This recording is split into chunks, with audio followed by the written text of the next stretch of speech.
Et c'est peut-être la chose la plus importante à retenir, c'est que les exclusivités sont vecteurs de vente de hardware. Si les exclus sont si importantes, c'est aussi parce qu'elles ont le pouvoir de vendre des consoles. Dans l'industrie, ça s'appelle des system sellers. Des jeux qui sont tellement attendus qu'ils justifient à eux seuls l'achat d'une machine.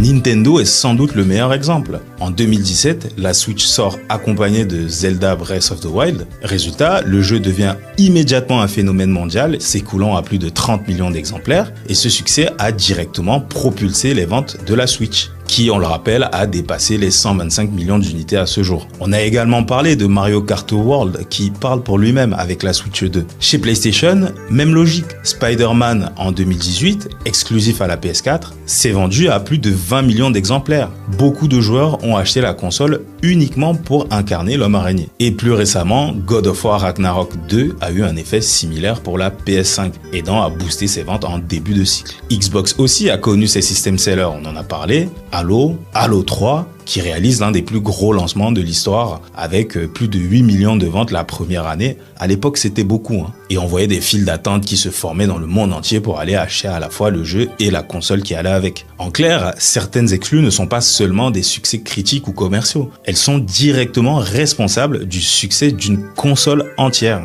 Elles transforment un hardware en must-have. Et donc ça, c'est l'une des raisons majeures pour lesquelles les constructeurs continuent à miser sur elles.